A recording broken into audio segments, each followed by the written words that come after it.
Hello, everyone, and welcome to Friday morning. It's Stephen Whiteside here from theuptrend.com. Well, I'm doing this video ahead of the employment numbers, which are coming out at 8:30 this morning, and they could certainly change the direction of the market.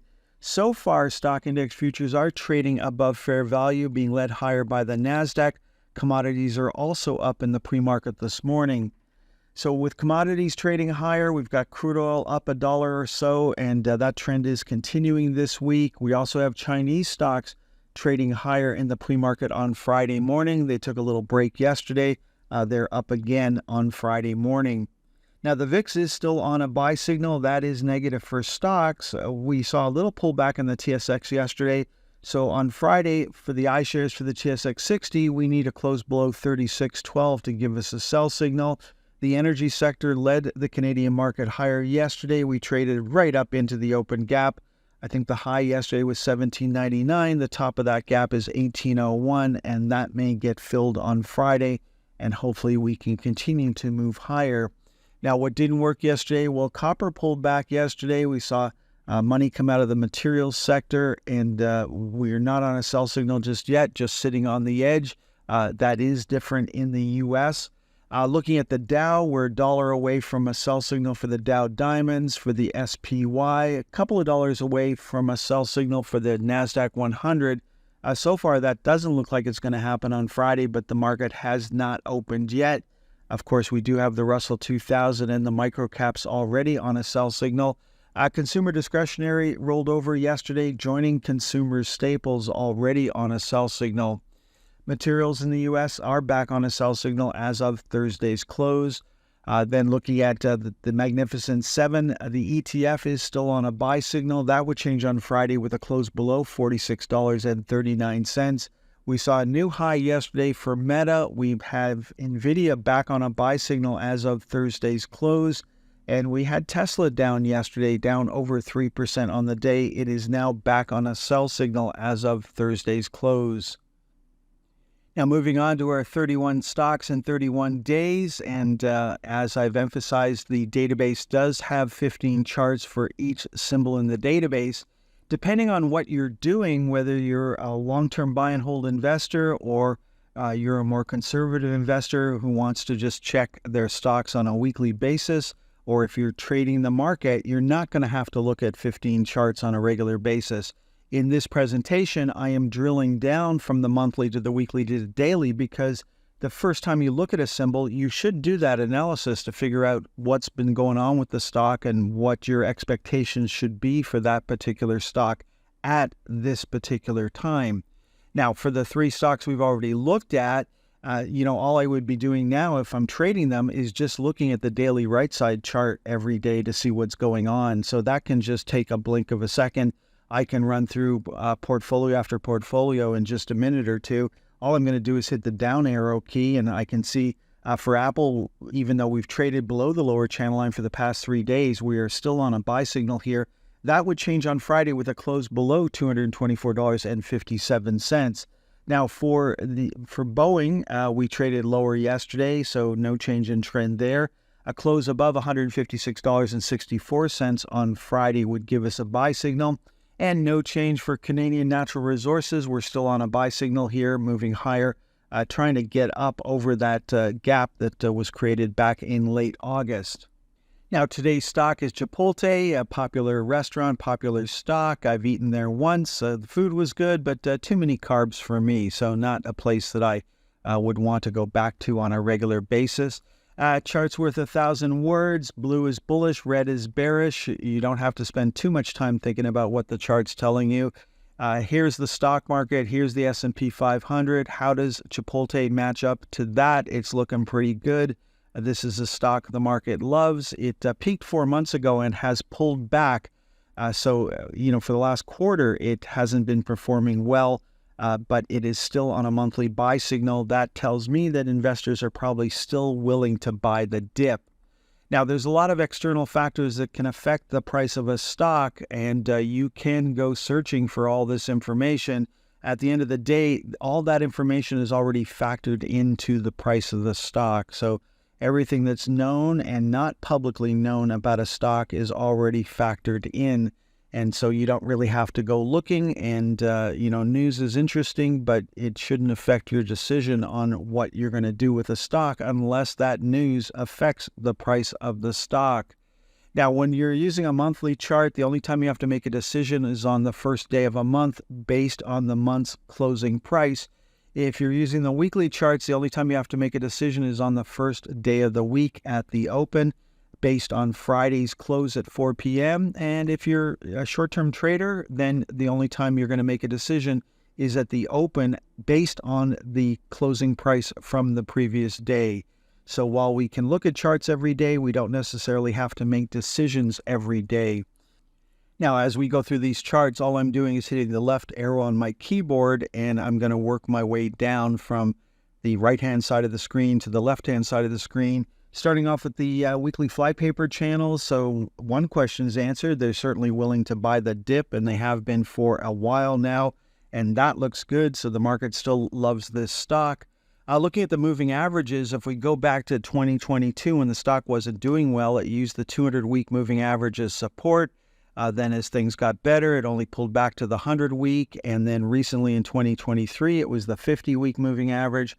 And we seem to have clustered around there, even though we dipped below it during the summer of 2024. You can see that the market still loves this stock. We are projecting back up to the previous high from a couple of months ago. Now, looking at this chart, you can see momentum has waned over the past few months as we peaked and pulled back. We're still in happy land here. We certainly haven't gone underwater like we did back here. So that's a positive sign for the stock. All stocks pull back. It's what they do when they pull back and how the market reacts to it that we care about. Now, pullbacks also have to be evaluated against previous pullbacks. And did we put in a higher low? And that is certainly the case. Last time there was a pullback was back here, and that is certainly a higher low than the previous pullback. So that's a good sign going forward.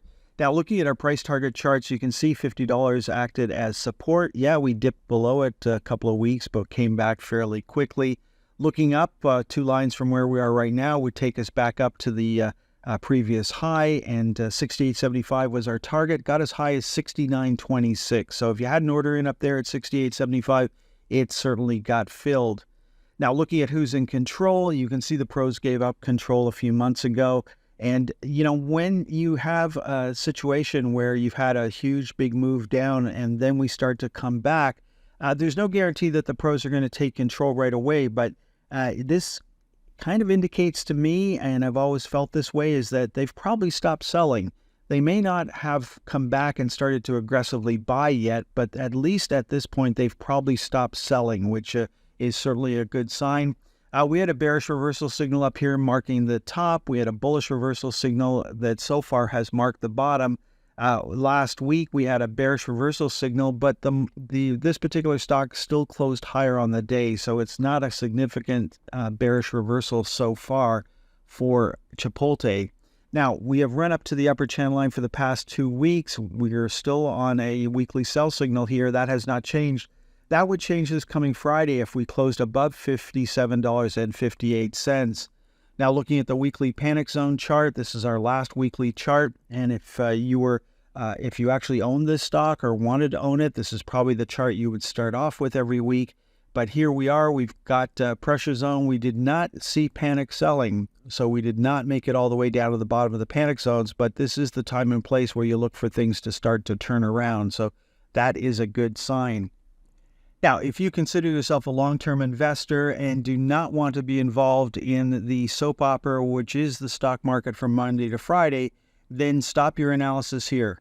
Use the monthly chart, use the weekly charts. Do not dive into the daily charts, because what happens is there can be cycles within cycles, and what looks positive on a weekly chart could look negative to a short-term trader on the daily charts, and that can be upsetting, stressful, and could certainly cloud your judgment on what you want to do over the long term. So if we move on to the daily charts, and let's say you are trading this market, you might want to start with the daily panic zone chart.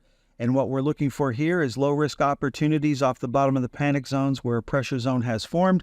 And then we're also looking for the early warning signal up here to tell us to slow down. There's probably going to be a turn in the market. Now, we have seen some weakness in Chipotle over the past few days.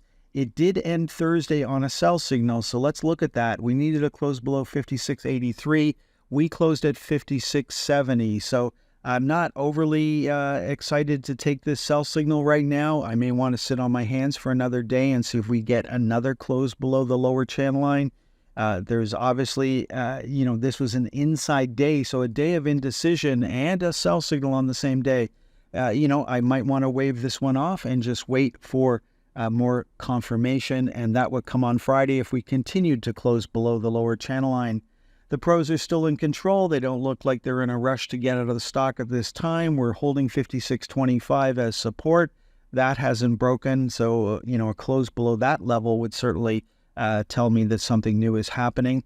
When you look at the price target chart, remember 2 lines up, 2 lines down. That's our playing field. Yeah, we can talk about the stock going up to 70. We can talk about it going down to $25, but the reality is this is going to be our playing field for the next few weeks. Then looking at the midterm chart, things have come back over the past couple of weeks. You can see that more conservative investors would probably jump ship if we started closing below $55. We're still trading and closing above 56. We're finding support at the 100 and the 50-day moving averages, which have come together. And so far that is holding. You can see where the 200-day moving average is. And if we started breaking down below that level, that would certainly get a lot of people's attention. Our last chart this morning is the daily flypaper channel. And unlike the weekly chart, which showed the market willing to buy the dip on a long-term basis, on a short-term basis, we're not willing to buy the dip. We've run into the flypaper channel, got stuck in the channel, and have not been able to break out above it just yet. If you look down here, you can see that we have been overbought on a short-term basis, and we're coming back down. We may be able to come all the way down without actually leaving the channel, so we'll just have to wait and see. As I mentioned earlier, when we looked at the daily right side chart, yes, we're back on a sell signal as of Thursday's close, but it was a very weak signal. And I personally would just brush that off for the day or two and wait for the next confirming signal, which would be the next close below the lower channel line. Okay, folks, that's all for this morning's presentation. Have a great day. Have a great weekend. To do 31 stocks in 31 days, I'm going to be doing presentations over the weekend, covering a couple of more stocks. And then, of course, we'll do our weekly presentation on Sunday.